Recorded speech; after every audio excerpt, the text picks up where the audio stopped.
Hi friends, welcome back to our channel. 5ാം ക്ലാസ്സിലെ social സയൻസിലെ 8ാമത്തെ പാഠഭാഗമായ നാടറിയാം എന്ന പാഠഭാഗമാണ് ഇന്ന് നമ്മൾ നോക്കാൻ പോകുന്നത്. അപ്പോൾ ഈ പാഠഭാഗം കൂടെ നമ്മുടെ ക്രിസ്മസ് എക്സാമിന് വരുന്നുണ്ട്. അപ്പോൾ കൂട്ടുകാർ ഈ ഭാഗം കൂടി നന്നായിട്ട് മനസ്സിലാക്കുക. ഇതുവരെയുള്ള ബാക്കി എല്ലാ പാഠഭാഗങ്ങളും അതിലെ ആക്ടിവിറ്റീസും ഇമ്പോർട്ടൻ്റ് ആയിട്ടുള്ള നോട്ട്സും എല്ലാം നമ്മൾ അപ്ലോഡ് ചെയ്തിട്ടുണ്ട്. അതുപോലെ ബാക്കിയുള്ള സബ്ജക്റ്റുകളും ചെയ്തിട്ടുണ്ട്. എക്സാമിൻ്റെ ക്വസ്റ്റ്യൻ പേപ്പേഴ്സും നമ്മൾ അപ്ലോഡ് ചെയ്യാൻ സ്റ്റാർട്ട് ചെയ്തിട്ടുണ്ട്. അപ്പോൾ എല്ലാ കൂട്ടുകാരും ചാനൽ സബ്സ്ക്രൈബ് ചെയ്യുക. അതുപോലെ തന്നെ എല്ലാ വീഡിയോസും പോയി കാണുക. അപ്പോൾ നിങ്ങൾക്ക് എന്താണ് വളരെ ഈസി ആയിട്ട് എക്സാം എഴുതാനും നല്ല മാർക്ക് തന്നെ സ്കോർ ചെയ്യാനും വേണ്ടി കഴിയും. അപ്പോൾ നമുക്ക് നേരെ ഈ ഒരു പാഠഭാഗത്തിലേക്ക് കിടക്കാം. 8ാമത്തെ പാഠഭാഗമാണ് നാടറിയാം. ഇവിടെ എന്താണ് വെള്ളത്തോൾ നാരായണ മേനോൻ്റെ ഒരു 4 വരികൾ തന്നിട്ടുണ്ട്. അത് കൂട്ടുകാർ വായിച്ചു നോക്കുക. കേരളത്തിൻ്റെ മനോഹാരിത വർണ്ണിക്കുന്ന വെള്ളത്തോൾ നാരായണ മേനോൻ്റെ കവിതാശകലം ശ്രദ്ധിക്കൂ. കിഴക്ക് ഉയർന്നു നിൽക്കുന്ന മലനിരകൾ, അതിൽ നിന്ന് ഒഴുകിയെത്തുന്ന നിരവധി പുഴകൾ, ഓളപ്പരപ്പിലൂടെ വഞ്ചികൾ ഒഴുകി നീങ്ങുന്ന കായലുകൾ, പടിഞ്ഞാറ് നീണ്ടുപരന്നു കിടക്കുന്ന കടൽ തീരം, വയലുകൾ, സമതല പ്രദേശങ്ങൾ, എങ്ങും പച്ചപ്പ്, സുഖകരമായ കാലാവസ്ഥ. നമ്മുടെ കേരളം എത്ര സുന്ദരമാണ്! നിങ്ങൾ താമസിക്കുന്ന പ്രദേശത്ത് ഇത്തരത്തിലുള്ള സ്ഥലങ്ങൾ, കുന്നുകൾ, കടൽ തീരങ്ങൾ, ജലാശയങ്ങൾ തുടങ്ങിയ സവിശേഷതകളുണ്ടോ? നിങ്ങളുടെ അടുത്തൊക്കെ ഇതുപോലെ എന്തെങ്കിലുമൊക്കെ ഉണ്ടോ? വൈവിധ്യമാർന്ന ഭൂസവിശേഷതകൾ ഉൾക്കൊള്ളുന്നതാണ് കേരളത്തിൻ്റെ ഭൂപ്രകൃതി എന്ന് പറയുന്നത്. അതുകൊണ്ടൊക്കെ തന്നെയാണ് കേരളത്തെ നമ്മൾ എന്ത് പറയുന്നത്, ദൈവത്തിൻ്റെ സ്വന്തം നാട് എന്ന് വിശേഷിപ്പിക്കുന്നതും കേരളത്തിൻ്റെ ഈ ഒരു ഭംഗി കൊണ്ട് തന്നെയാണ്. ഇനി നമുക്ക് കേരളത്തിലെ ഒരു ഗ്രാമപഞ്ചായത്തിൻ്റെ രൂപരേഖ നിരീക്ഷിക്കാം. ഇതെന്താണ്? വാണിയംകുളം ഗ്രാമപഞ്ചായത്തിൻ്റെ ഒരു രൂപരേഖയാണ് ഇവിടെ തന്നിട്ടുള്ളത്. ഇനി കുന്നുകളും നിരപ്പാർന്ന പ്രദേശങ്ങളും ഉൾപ്പെടുന്ന ഭൂപ്രകൃതിയാണ് വാണിയംകുളത്തിനുള്ളത്. രൂപരേഖയിൽ കാണുന്ന പ്രധാന നദി ഏതാണ് പ്രധാന നദി എന്ന് പറയുന്നത്? ഭാരതപ്പുഴയാണ്. ഓക്കെ. ഇനി വാണിയംകുളം ഗ്രാമപഞ്ചായത്തിൻ്റെ തെക്കേ അതിർത്തിയിലൂടെയാണ് ഭാരതപ്പുഴ ഒഴുകുന്നത്. ഭാരതപ്പുഴയ്ക്ക് സമാന്തരമായി കടന്നു പോകുന്ന പ്രധാന ഗതാഗത മാർഗം ഏതാണ്? റെയിൽവേ ആണ്. ഓക്കെ, റെയിൽവേ ആണ്. പഞ്ചായത്തിൻ്റെ ഭൂരിഭാഗം പ്രദേശങ്ങളും ഭാരതപ്പുഴയുടെ നീർത്തടങ്ങളാണ്. ജലഗതാഗതം, മത്സ്യബന്ധനം എന്നിവയ്ക്കായി പുഴയെ പ്രയോജനപ്പെടുത്തുന്നു. പുഴയുടെ തീരത്തോട് ചേർന്ന വളക്കൂറുള്ള മണ്ണ് കാർഷികാഭിവൃദ്ധിക്ക് കാരണമാവുകയും ചെയ്യുന്നുണ്ട്. ഓക്കെ, അപ്പോൾ എന്താണ്? വാണിയംകുളത്തിൻ്റെ ഒരു പ്രത്യേകതയാണ് ഇവിടെ പറഞ്ഞിട്ടുള്ളത്. ഇനി വാണിയംകുളം ഗ്രാമപഞ്ചായത്തിലെ കൃഷി, ജനങ്ങളുടെ ഗതാഗതം മുതലായവ ഭാരതപ്പുഴയെ എങ്ങനെയെല്ലാം സ്വാധീനിക്കുന്നു ചർച്ച ചെയ്യാനാണ് പറഞ്ഞിട്ടുള്ളത്. അപ്പോൾ എങ്ങനെയൊക്കെയാണ് ഈ ഭാരതപ്പുഴ ഈ വാണിയംകുളം പഞ്ചായത്തിലെ കൃഷിക്കും അതുപോലെ തന്നെ ജനങ്ങളുടെ ഭക്ഷണ രീതിക്കും ഗതാഗതത്തിനും അങ്ങനെ എല്ലാത്തിനും എങ്ങനെയൊക്കെയാണ് പ്രയോജനപ്പെടുന്നത് എന്ന് നിങ്ങളിവിടെ എഴുതാനാണ് പറഞ്ഞിട്ടുള്ളത്. ഒന്ന്, ഭാരതപ്പുഴയുടെ തീരത്തെ വളക്കൂറുള്ള മണ്ണ് കൃഷിക്ക് അനുയോജ്യമാണ്. ഓക്കെ, അപ്പോൾ എന്താണ് ആ ഒരു വളക്കൂറ് എന്ന് പറയുന്നത്? അവിടെ കൃഷികളൊക്കെ വളരെ നന്നായിട്ട് ഉണ്ടാവാനുള്ള ഒരു കാരണമാണ്. അതുപോലെ ഒരു പ്രദേശത്തെ ജനങ്ങളുടെ ജീവിത രീതി തീരുമാനിക്കുന്നതിന് നദികൾക്ക് വലിയ പങ്ക് തന്നെയുണ്ട്. ഇവിടെ വാണിയംകുളം പഞ്ചായത്തിൻ്റെ തെക്ക് ഭാഗത്തു കൂടി ഒഴുകുന്ന ഭാരതപ്പുഴയുടെ നീർത്തടങ്ങളാണ് പഞ്ചായത്തിലെ ഭൂരിഭാഗം പ്രദേശങ്ങളും. അതുകൊണ്ട് തന്നെ അവിടെ ജലഗതാഗതവും മത്സ്യബന്ധനം എന്നിവ ജനങ്ങളുടെ ജീവിതത്തിൻ്റെ മാർഗമാണ്. അപ്പോൾ അടുത്ത പോയിന്റ് എന്ന് പറയുന്നത് ജലഗതാഗതം, മത്സ്യബന്ധനം എന്നിവ ജനങ്ങളുടെ ജീവിതത്തിൻ്റെ ഭാഗമാണ് എന്നുള്ളതാണ്. ഇനി മാത്രമല്ല, റെയിൽ ഗതാഗതത്തിൻ്റെ സാമീപ്യം ജനങ്ങൾക്ക് കൂടുതൽ സൗകര്യപ്രദമാവുകയും ചെയ്യുന്നുണ്ട്. അപ്പോൾ ഈ 2 പോയിന്റുകളും ഇവിടെയുള്ള ഈ ഒരു പോയിന്റ് നിങ്ങൾ എഴുതുക. ഇനി അടുത്തത് നോക്കൂ. വാണിയംകുളം ഗ്രാമപഞ്ചായത്തിൻ്റെ ചില ഭൂമിശാസ്ത്ര സവിശേഷതകൾ നമ്മൾ പരിചയപ്പെട്ടല്ലോ. ഇത്തരം ഭൂമിശാസ്ത്ര സവിശേഷതകൾ ആ നാടിൻ്റെ ജനജീവിതത്തെ പല രീതികളിലും സ്വാധീനിക്കുന്നതായിട്ട് കണ്ടില്ലേ? നിങ്ങൾ താമസിക്കുന്ന പ്രദേശത്തിൻ്റെ ഭൂമിശാസ്ത്ര സവിശേഷതകൾ, അവിടുത്തെ വിവിധ കൃഷി രീതികൾ, തൊഴിലുകൾ എന്നിവ പട്ടികപ്പെടുത്താൻ വേണ്ടി പറയുന്നുണ്ട്. അപ്പോൾ നിങ്ങളുടെ പ്രദേശത്ത് എന്താണ് ഇതുപോലെ ഒരുപാടുണ്ടായിരിക്കും അല്ലേ? ചിലപ്പോൾ നിങ്ങളുടെ ഭാഗത്ത് എന്താണ് മലയോര പ്രദേശങ്ങൾ, അതുപോലെ തന്നെ ചെറിയ അരുവികൾ, വളക്കൂറുള്ള മണ്ണ്. അപ്പോൾ എന്താണെങ്കിൽ നിങ്ങൾ അതവിടെ എഴുതി കൊടുക്കുക. നിങ്ങളുടെ നാട്ടിലെ കൃഷിയും മറ്റു തൊഴിലുകളും ഭൂമിശാസ്ത്ര സവിശേഷതകളുമായി ബന്ധപ്പെട്ടതല്ലേ? നൽകിയിട്ടുള്ള സൂചകങ്ങളുടെ അടിസ്ഥാനത്തിൽ പരിശോധിക്കൂ. ടീച്ചറുടെ സഹായം കൂടി തേടുമല്ലോ. അപ്പോൾ അവിടുത്തെ കാലാവസ്ഥ, അവിടുത്തെ ജലാശയങ്ങൾ, അതുപോലെ തന്നെ നിരപ്പായ പ്രദേശങ്ങൾ, മലയോര പ്രദേശങ്ങൾ, മണ്ണിൻ്റെ വളക്കൂറ്, ഗതാഗതം, വ്യവസായങ്ങൾ, ഇതൊക്കെ ഏതൊക്കെ രീതിയിലാണ് ബന്ധപ്പെട്ടിരിക്കുന്നത് എന്ന് നിങ്ങളൊന്ന് നോക്കുക. അപ്പോൾ നിങ്ങളുടെ പ്രദേശത്തും എനിക്കറിയില്ല, അതുകൊണ്ടാണ്. അപ്പോൾ നിങ്ങളുടെ പ്രദേശത്തെ കാര്യങ്ങൾ നിങ്ങൾ ചിന്തിക്കുക.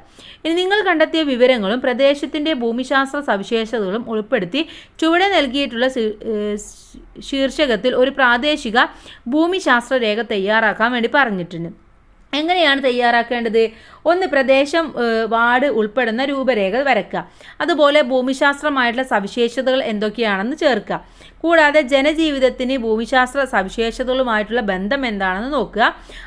അഭിമുഖീകരിക്കുന്ന പ്രശ്നങ്ങൾ എന്തൊക്കെയാണ്, പരിഹാര നിർദ്ദേശങ്ങൾ എന്തൊക്കെയാണ്, ഇതൊക്കെ നിങ്ങളുടെ പഞ്ചായത്തിന് അല്ലെങ്കിൽ നിങ്ങളുടെ പ്രദേശത്തിൻ്റെയാണ് നിങ്ങൾ ചർച്ച ചെയ്യേണ്ടത്. അപ്പോൾ നിങ്ങളുടെ വീട്ടിലെ മുതിർന്നവരുമായിട്ട് ചർച്ച ചെയ്യുക, എന്നിട്ട് ഇതൊക്കെ ഒന്ന് കണ്ടുപിടിക്കുക. ഓക്കെ, ഇനി അടുത്തത് നോക്കൂ.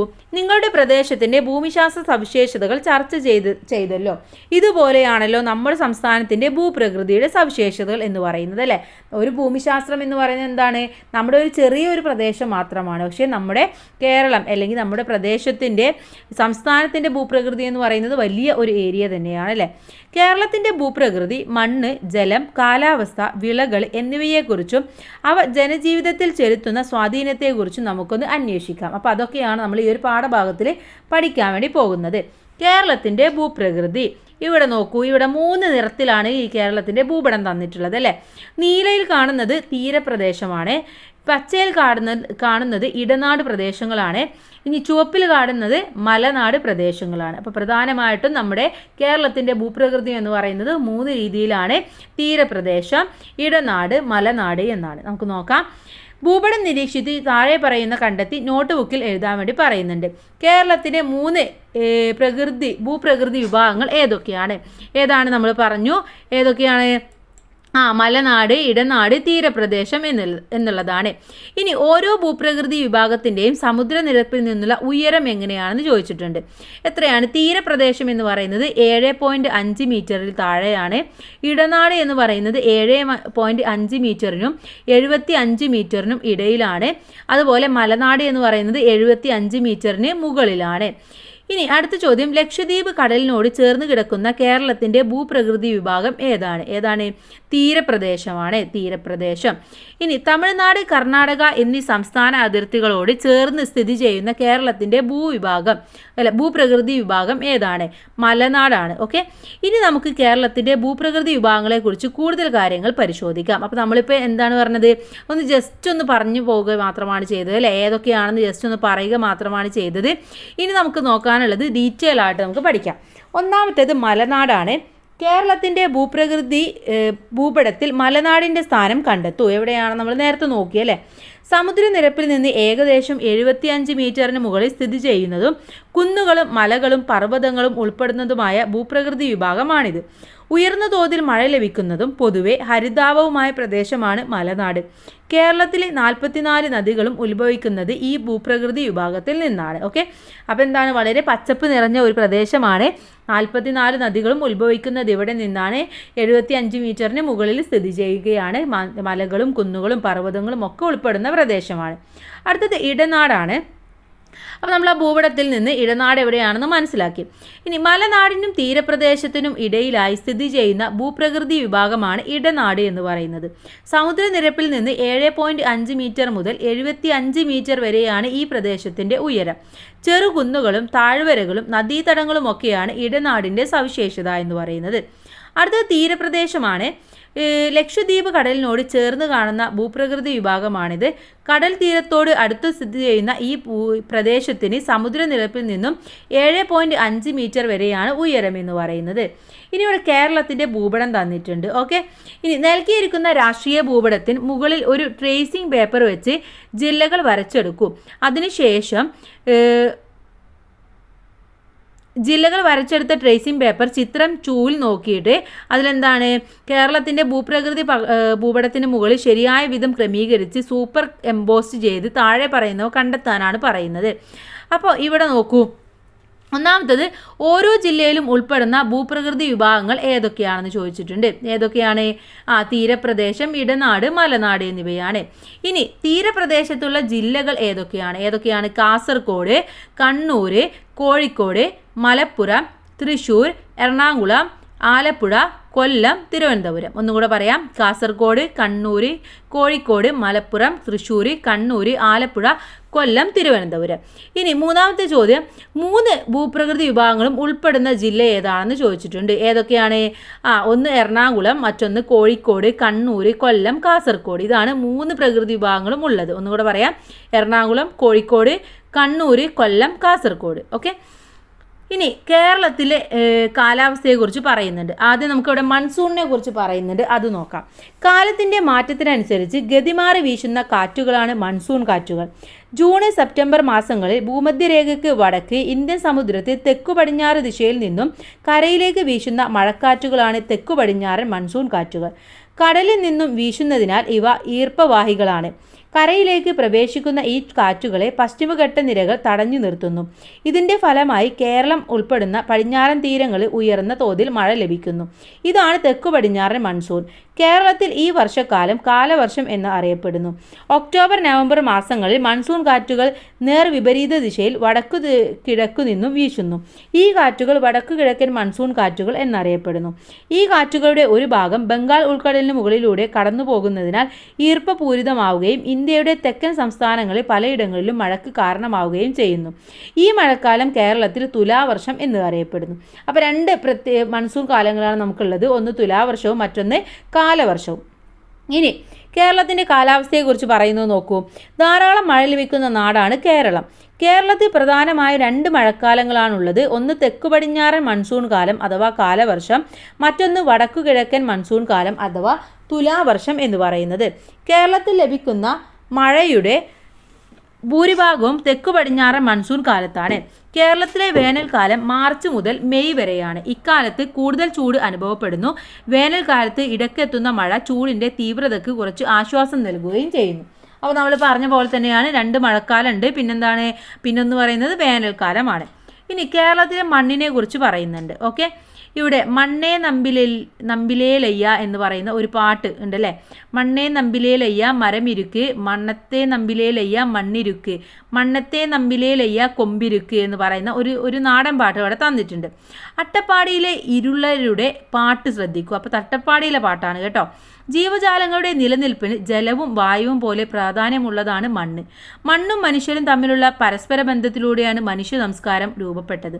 മണ്ണില്ലെങ്കിൽ സസ്യങ്ങളില്ല, അവയെ ആശ്രയിക്കുന്ന ജീവികളുമില്ല. എങ്ങനെയാണ് മണ്ണ് രൂപപ്പെടുന്നത്? ഭൂമിയിൽ ജീവന്റെ നിലനിൽപ്പിന് കാരണമായ പ്രധാന ഘടകങ്ങളിലൊന്നാണ് മണ്ണ് എന്ന് പറയുന്നത് അല്ലേ. മണ്ണില്ല എന്താണ് മനുഷ്യനും അല്ലെങ്കിൽ ജീവജാലങ്ങൾക്കും ആർക്കും ജീവിക്കാൻ വേണ്ടി സാധിക്കുകയില്ല. മണ്ണ് പാറ പൊടിഞ്ഞ് മണ്ണായി മാറുന്ന പ്രക്രിയ ദീർഘകാലം കൊണ്ടാണ് നടക്കുന്നത്.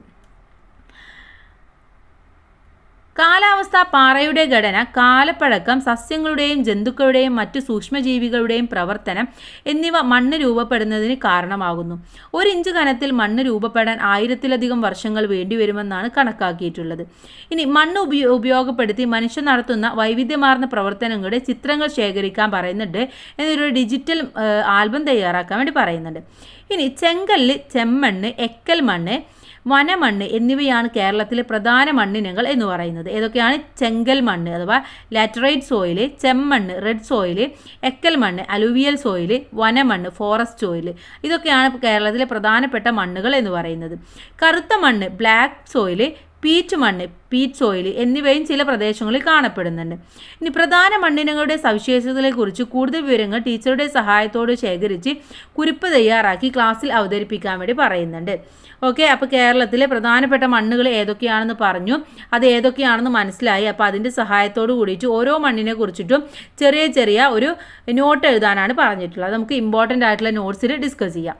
ഇനി ഇവിടെ ചിത്രങ്ങൾ നോക്കൂ. അമിതമായിട്ടുള്ള രാസവള കീടനാശിനി പ്രയോഗം, മണ്ണിലെ പ്ലാസ്റ്റിക് മാലിന്യങ്ങൾ, അശാസ്ത്രീയമായ ഖനന പ്രവർത്തനങ്ങൾ, അശാസ്ത്രീയമായ കാർഷിക പ്രവർത്തനങ്ങൾ, അതിൻ്റെ ചിത്രങ്ങളാണ് ഇവിടെ കൊടുത്തിട്ടുള്ളത്. കണ്ടോ?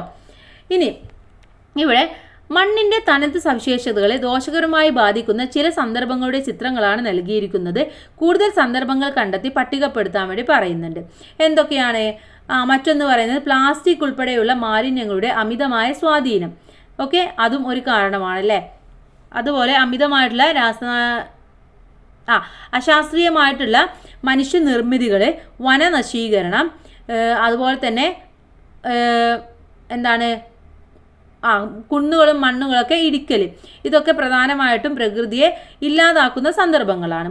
മണ്ണിൻ്റെ ആ ഒരു തനത് സവിശേഷതയും സ്വഭാവമൊക്കെ മാറാനും കാരണമാകും. ഇനി താഴെ നോക്കൂ. മണ്ണ് സംരക്ഷണത്തിന് എന്തൊക്കെ മാർഗങ്ങൾ സ്വീകരിക്കാം? അപ്പോൾ നമ്മൾ പറഞ്ഞെന്താണ്, മണ്ണ് എന്ന് പറയുന്നത് ഒരുപാട് പ്രശ്നങ്ങൾ നേരിട്ടുകൊണ്ടിരിക്കുകയാണ് അല്ലേ. അപ്പോൾ മണ്ണ് സംരക്ഷണത്തിന് നമുക്ക് എന്തൊക്കെ ചെയ്യാൻ പറ്റും എന്നാണ് പറയുന്നത്. ഒന്ന് കണ്ടൽ കാടുകൾ, മറ്റൊന്ന് കയർ ഭൂവസ്ത്രം, കല്ലുകയ്യാല, തട്ടുകൃഷി, ഇതൊക്കെ നമുക്ക് ചെയ്യാവുന്ന കാര്യങ്ങളാണ്. അപ്പോൾ കൂടുതൽ മാർഗങ്ങൾ കണ്ടെത്തി എഴുതാൻ വേണ്ടി പറയുന്നുണ്ട്. അപ്പോൾ നമുക്ക് എന്തെഴുതാം, തീരപ്രദേശങ്ങളിൽ പുലിമുട്ട് നിർമ്മാണം ചെയ്യാം. ഓക്കെ, പുലിമുട്ട് നിർമ്മാണം ചെയ്യുക. അതുപോലെ തന്നെ എന്ത് ചെയ്യുക, മഴക്കുഴികളൊക്കെ നിർമ്മിക്കുക. അപ്പോൾ എന്താണ്, മഴയിൽ ആ വെള്ളമൊക്കെ ഭൂമിയിലേക്ക് ഊർന്നു പോയിട്ട് മണ്ണ് നല്ല ഫലഭൂയിഷ്ടമായിട്ട് മാറും. അപ്പോൾ അത് രണ്ടും നമുക്ക് ചെയ്യാവുന്നതാണ്. ഡിസംബർ 5 ലോക മണ്ണ് സംരക്ഷണാ ദിനമായി ഐക്യരാഷ്ട്ര സംഘടന ആചരിക്കുന്നു. ഇനി നിങ്ങളുടെ പ്രദേശത്തെ മണ്ണിനങ്ങൾ ശേഖരിച്ച് ടീച്ചറുടെ സഹായത്തോടെ അവയുടെ സവിശേഷതകൾ തിരിച്ചറിഞ്ഞ് ഒരു ചാർട്ടിൽ ഒട്ടിക്കാൻ വേണ്ടി പറയുന്നുണ്ട്. അപ്പോൾ കൂട്ടുകാർ, നിങ്ങളുടെ പ്രദേശത്ത് എന്തെങ്കിലുമൊക്കെ മണ്ണുകൾ കിട്ടുന്നുണ്ടെങ്കിൽ അതൊക്കെ എന്താണ്, അതൊക്കെ ശേഖരിക്കുക. എന്നിട്ട് അതൊക്കെ ഒരു പേപ്പറിലോ എന്തെങ്കിലും പ്ലാസ്റ്റിക് പേപ്പറിലാക്കിയിട്ട് ഇങ്ങനെ ചാർട്ടിൽ ഒട്ടിച്ചു വെക്കുക. ഇനി കേരളത്തിൻ്റെ ജലസ്രോതസ്സുകളെ കുറിച്ചിട്ടാണ് അടുത്തതായിട്ട് പറയുന്നത്. മനുഷ്യരുടെ നിലനിൽപ്പിന് ഒഴിച്ചുകൂടാനാകാത്ത ഒരു പ്രകൃതി വിഭവമാണ് ജലം. ഭൂമിയിലെ ജലത്തിൻ്റെ സ്രോതസ്സുകൾ ഏതൊക്കെയാണ്? പുഴകൾ, നീരുറവകൾ, പിന്നെന്തൊക്കെയാണ്, കിണർ, അരുവികൾ, കുഴൽ കിണറുകൾ, തടാകങ്ങൾ, ഇതൊക്കെ എന്താണ്, ഭൂമിയുടെ ജലസ്രോതസ്സുകളാണ്. ഒന്നുകൂടെ പറയാം, പുഴകൾ, നീരുറവകൾ, കിണർ, അരുവികൾ, അതുപോലെ കുളങ്ങൾ, കുഴൽ കിണറുകൾ, തടാകങ്ങൾ. ഇനി നിങ്ങളുടെ പ്രദേശത്തെ ജലസ്രോതസ്സുകൾ ഏതെല്ലാം എന്ന് ചോദിക്കുന്നുണ്ട്. അപ്പോൾ ഇതിൽ ഏതെങ്കിലുമൊക്കെ ആയിരിക്കും നിങ്ങളുടെ പ്രദേശത്തുള്ളത്, അത് നിങ്ങൾ എഴുതുക. കിഴക്ക് സഹ്യപർവ്വതം മുതൽ പടിഞ്ഞാറ് അറബിക്കടൽ വരെ കയറ്റിറക്കങ്ങളോട് കൂടി ചെരിവായി നിലകൊള്ളുന്ന ഭൂപ്രകൃതിയാണ് കേരളത്തിൻ്റേത്. സഹ്യപർവ്വത നിരകളിൽ നിന്ന് ഉത്ഭവിച്ച് കായലിലേക്കും കടലിലേക്കും ഒഴുകുന്ന നദികൾ കേരളത്തെ ജലസമൃദ്ധമാക്കുന്നു. ഇവ കൂടാതെ നിരവധി തടാകങ്ങളും കുളങ്ങളും നമ്മുടെ നാട്ടിലുണ്ട്. കേരളത്തിലെ 44 നദികളും ഉത്ഭവിക്കുന്നത് മലനാട് ഭൂപ്രകൃതി വിഭാഗത്തിൽ നിന്നാണ്. ഇവയിൽ 3 നദികൾ കിഴക്കോട്ടും 41 നദികൾ പടിഞ്ഞാറോട്ടുമാണ് ഒഴുകുന്നത്. അപ്പോൾ ആകെ 44 നദികളാണുള്ളത്. അതിലെന്താണ്, അതിൽ 3 നദികൾ കിഴക്കോട്ടും ബാക്കി 41 നദികൾ പടിഞ്ഞാറോട്ടുമാണ് ഒഴുകുന്നത്. ഓക്കെ, അപ്പോൾ അത് കൂട്ടുകാർ മനസ്സിലാക്കി വെക്കുക. ഇനി ഇതിൻ്റെ താഴെ നോക്കൂ.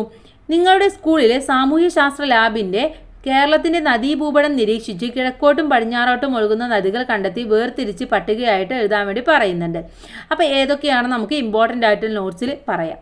ഇനി 2 മഴക്കാലങ്ങളിലൂടെ നമ്മുടെ ജലാശയങ്ങൾ സമ്പന്നമാകുമെങ്കിലും മഴക്കാലം കഴിയുന്നതോടെ അവയിൽ പലതും വറ്റിപ്പോകുന്നത് ശ്രദ്ധിച്ചിട്ടുണ്ടല്ലേ. ഇതിൻ്റെ കാരണം എന്താണെന്ന് കൂട്ടുകാർക്ക് അറിയുമോ? എന്തുകൊണ്ടാണ് ഇങ്ങനെ സംഭവിക്കുന്നത് എന്ന്? ലോകത്തിലെ ആകെ ജലലഭ്യതയുടെ വളരെ ചെറിയ ഒരു അളവ് മാത്രമേ ശുദ്ധജലമായിട്ടുള്ളൂ. അമൂല്യമായ ശുദ്ധജലം സംരക്ഷിക്കേണ്ടത് നാം ഓരോരുത്തരുടെയും കടമയാണ്. മഴക്കുഴി, മഴവെള്ള സംഭരണി, തടയണ, പുതയിടൽ തുടങ്ങിയ മാർഗങ്ങൾ ഉപയോഗിച്ച് ജലസംരക്ഷണം ഉറപ്പുവരുത്താൻ കഴിയണം. ഇനി ഇവിടെ ചിത്രങ്ങൾ നോക്കൂ. ഏതൊക്കെ സാഹചര്യങ്ങളിലാണ് ജലസ്രോതസ്സുകൾ മലിനമാകുന്നത് എന്ന് ചോദിച്ചിട്ടുണ്ട്. എന്താണ് ഒന്നെന്ന് പറയുന്നത്, അപ്പോൾ നമ്മൾ ആവശ്യത്തിനൊക്കെ ജലം ഉപയോഗിച്ച് വാട്ടർ ടാപ്പുകളും മറ്റൊക്കെ ഉപയോഗിക്കാതെ പൂട്ടാതൊക്കെ പോകുമ്പോൾ, അതുപോലെ തന്നെ മണ്ണിൽ നിന്ന് ജലം പൊട്ടിയൊഴുകി പോകാതെ മണ്ണിലേക്ക് തന്നെ ഉറങ്ങും. അതുപോലെ അല്ലെങ്കിൽ എന്താണ് പറയുക, വേസ്റ്റൊക്കെ ഒരു കുളത്തിലോ മറ്റോ ഒക്കെ വേസ്റ്റൊക്കെ കൊടുത്തിടുമ്പോൾ അങ്ങനെയൊക്കെ സംഭവിക്കുമ്പോൾ എന്താണ്, ആ വെള്ളമൊക്കെ മലിനമാവുകയാണ് ചെയ്യുന്നത്.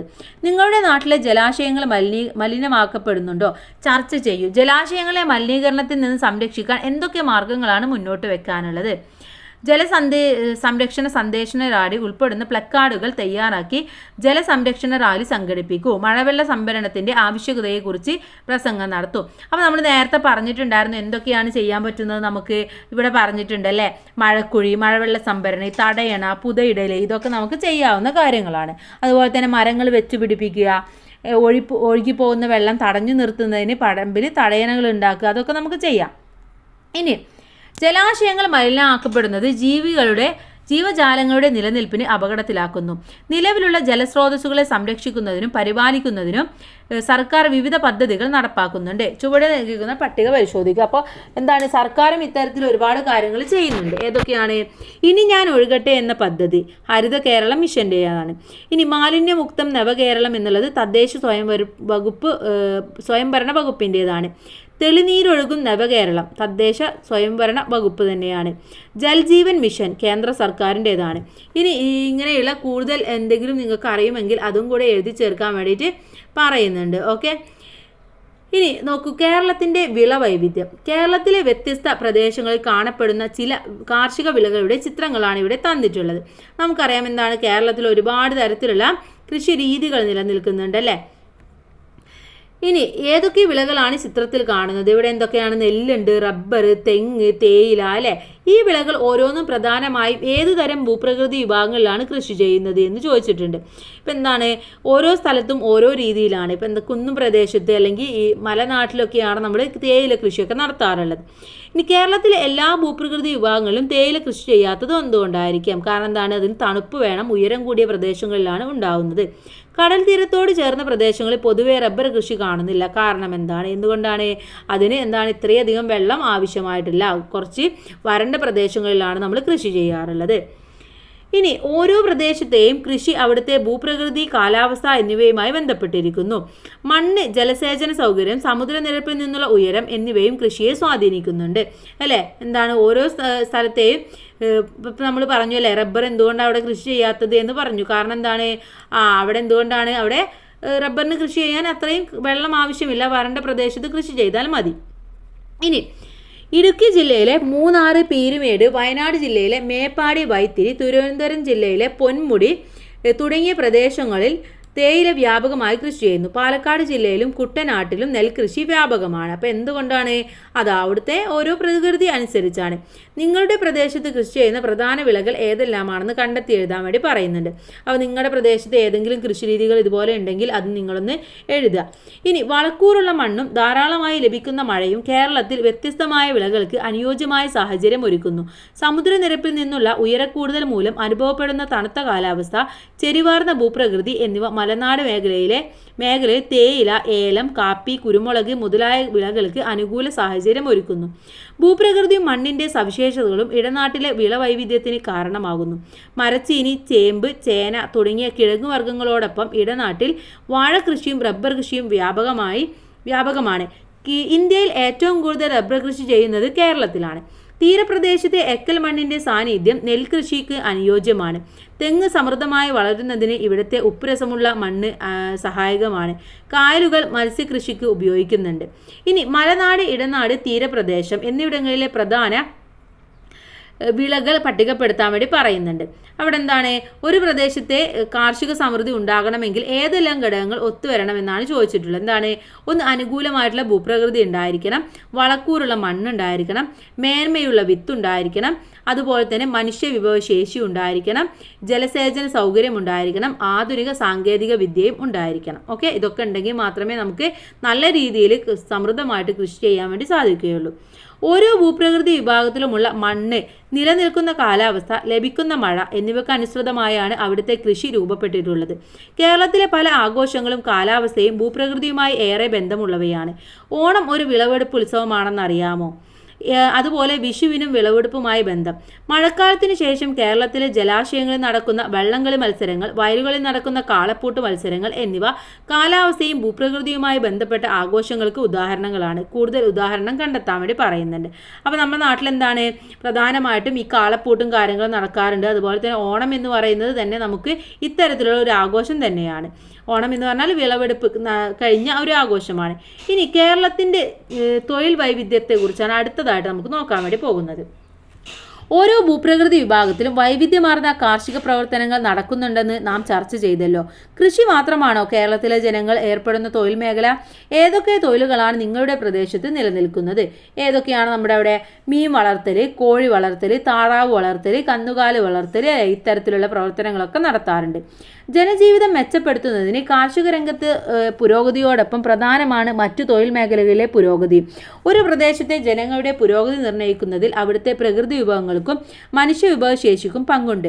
ഓരോ പ്രദേശത്തെയും ഭൂപ്രകൃതിക്കും കാലാവസ്ഥക്കും അനുഗുണമായാണ് അവിടുത്തെ തൊഴിൽ സംസ്കാരം രൂപപ്പെട്ടിട്ടുള്ളത്. കായലോരങ്ങളിലെ തൊണ്ടു തല്ലലും കയറുപിരിക്കലും കുട്ടനാട്ടിലെ നെൽകൃഷിയും താറാവ് വളർത്തലും ഇതിന് ഉദാഹരണമാണ്. ഇനി ചുവടെ നൽകിയിരിക്കുന്ന ചിത്രങ്ങൾ നോക്കൂ. ഇവിടെ എന്താണ്, വ്യത്യസ്ത തരത്തിലുള്ള ഒരുപാട് ജോലികളാണ് ഇവിടെ ചെയ്യുന്നത് അല്ലേ. ഒരു ജോലി മാത്രമല്ല, ഒരുപാട് ജോലികളാണ് അവിടെ കാണാനുള്ളത്.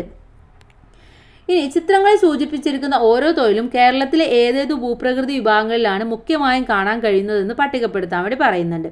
അപ്പോൾ ഇവിടെ ആദ്യം മലനാടാണ് കൊടുത്തിട്ടുള്ളത്. മലനാട്ടിൽ എന്തൊക്കെയാണ്? ഒന്ന് മൺപാത്ര നിർമ്മാണം, റബ്ബർ കൃഷി, തേയില കൃഷി, കൊളുന്ത് നുള്ളൽ, ഇതൊക്കെയാണ് ഉള്ളത്. ഒന്നുകൂടെ പറയാം: മൺപാത്ര നിർമ്മാണം, റബ്ബർ കൃഷി, തേയില കൃഷി, കൊളുന്തു നുള്ളൽ. ഓക്കെ.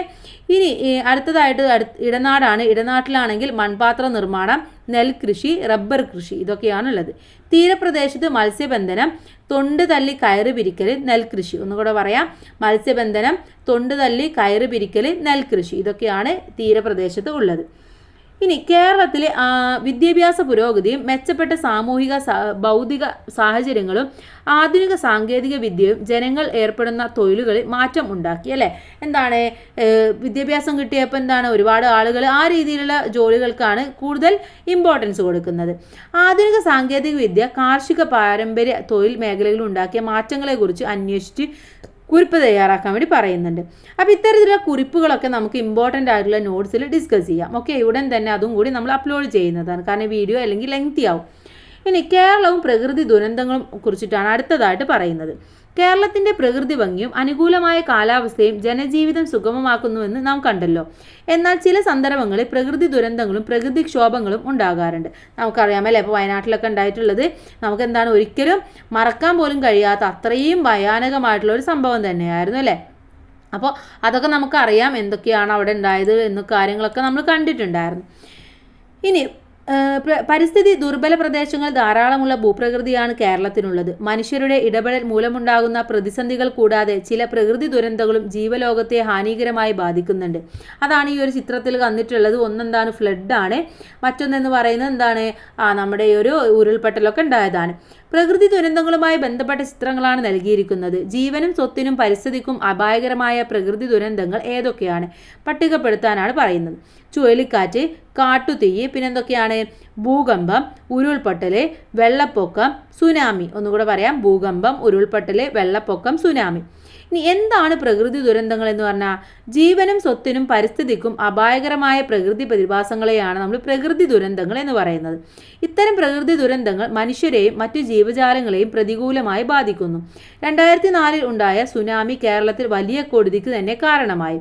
അതിനെക്കുറിച്ച് മുതിർന്നവരോട് ചോദിച്ച് മനസ്സിലാക്കാൻ വേണ്ടി പറയുന്നുണ്ട്. അതുപോലെ തന്നെ ഇപ്പോൾ അടുത്ത് വയനാട്ടിലുണ്ടായതും നിങ്ങൾ ന്യൂസൊക്കെ കണ്ടിട്ടുണ്ടാവും. എങ്കിലും നിങ്ങൾ മറ്റുള്ളവരോടും കൂടെ ഒന്ന് ചോദിച്ച് മനസ്സിലാക്കുക. അതുപോലെ തന്നെ കവളപ്പാറ ഉരുൾപൊട്ടൽ 2019 ഇനി പെട്ടിമുടി ഉരുൾപൊട്ടൽ 2020. ഇനി നമ്മുടെ വയനാട് ഇതിലില്ല. കാരണം എന്താണ്? അത് ആകുമ്പോഴേക്കും നമ്മുടെ ടെക്സ്റ്റ് ബുക്കൊക്കെ ഉണ്ടാക്കി കഴിഞ്ഞിട്ടുണ്ടായിരുന്നു. ഇനി 2018 കേരളത്തിലുണ്ടായ വലിയ പ്രളയം, 2019 കവളപ്പാറയിലും 2020 പെട്ടിമുടിയിലും ഉണ്ടായ ഉരുൾപൊട്ടൽ എന്നിവ അതത് പ്രദേശങ്ങളിലെ ജനജീവിതം ദുസ്സഹമാക്കിയിരുന്നു. ഇനി എന്തൊക്കെയാണ് ദുരന്ത നിവാരണവും ലഘൂകരണവും എന്ന് നോക്കാം. ഇവിടെ കുറച്ച് കൊളാഷാണ് കൊടുത്തിട്ടുള്ളത്. നാടെങ്ങും ദുരിതാശ്വാസ വിഭവ സമാഹരണം, ശുചീകരണ പ്രവർത്തനങ്ങൾ യുവജനങ്ങൾ മുന്നിട്ടിറങ്ങി പ്രളയബാധിതർക്ക് വീടുകളിലേക്ക്, ദുരന്തമുഖങ്ങളിൽ കൈത്താങ്ങുമായി സന്നദ്ധ പ്രവർത്തകർ, കടലിൻ്റെ മക്കൾ ബോട്ടുകളുമായി ദുരന്തമുഖത്ത്, സർക്കാരിൻ്റെ വിവിധ വകുപ്പുകളുടെ ഏകോപിച്ചിട്ടുള്ള പ്രവർത്തനം. ഇതൊക്കെ കുറച്ച് കൊളാഷാണ്. 2018 പ്രളയത്തെ കേരളം എങ്ങനെയാണ് നേരിട്ടതെന്ന് സൂചിപ്പിക്കുന്ന വാർത്താ കൊളാഷാണ് നൽകിയിട്ടുള്ളത്. ദുരിതാശ്വാസ രക്ഷാപ്രവർത്തനങ്ങൾക്കായി കേരളം ഒന്നിച്ചു. സർക്കാരിൻ്റെ വിവിധ വകുപ്പുകൾ, സന്നദ്ധ സംഘടനകൾ എന്നിവയും യുവജനങ്ങൾ, വ്യാപാരികൾ, മത്സ്യത്തൊഴിലാളികൾ എന്നിവരും ഒത്തൊരുമയോടെ പ്രവർത്തിച്ചതിൻ്റെ ഫലമായി ഈ വലിയ പ്രകൃതി ദുരന്തത്തിൻ്റെ തീവ്രത കുറയ്ക്കാൻ സാധിച്ചു.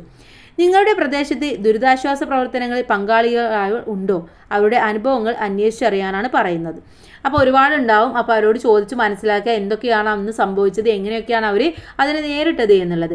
ഇനി ദുരന്ത നിവാരണത്തിനും ലഘൂകരണത്തിനുമായുള്ള എന്തൊക്കെ മുൻകരുതലുകൾ നടത്താമെന്നാണ് പറയുന്നത്. ഒന്ന്, ദുരന്തപൂർവ്വ നിവാരണ പ്രവർത്തനം. ഒന്ന്, ആധുനിക സാങ്കേതിക വിദ്യയുടെ സഹായത്തോടെ ചില ദുരന്തങ്ങൾ മുൻകൂട്ടി അറിയുക എന്നുള്ളത്. ദുരന്ത സാധ്യതാ മേഖലകളിൽ മുന്നറിയിപ്പുകൾ നൽകി ബോധവൽക്കരണത്തിനും ജനങ്ങളെ മാറ്റിപ്പാർപ്പിക്കുന്നതിനുമുള്ള നടപടികൾ സ്വീകരിക്കുക. ഇനി ദുരന്ത സമയത്ത് എന്തൊക്കെയാണ് ചെയ്യേണ്ടത്? ഒന്ന്, രക്ഷാപ്രവർത്തനത്തിന് ആവശ്യമായ സംവിധാനം ഒരുക്കുക. ദുരിതാശ്വാസ ക്യാമ്പുകൾ സ്ഥാപിച്ച് ഭക്ഷണം, വസ്ത്രം, താമസം, സൗകര്യം, ചികിത്സ എന്നിവ ലഭ്യമാക്കുന്നതിനുള്ള ആസൂത്രണം നടത്തുക. ഇനി ദുരന്താനന്തരം അഥവാ ദുരന്തം കഴിഞ്ഞിട്ട് നമ്മൾ എന്താ ചെയ്യേണ്ടത്?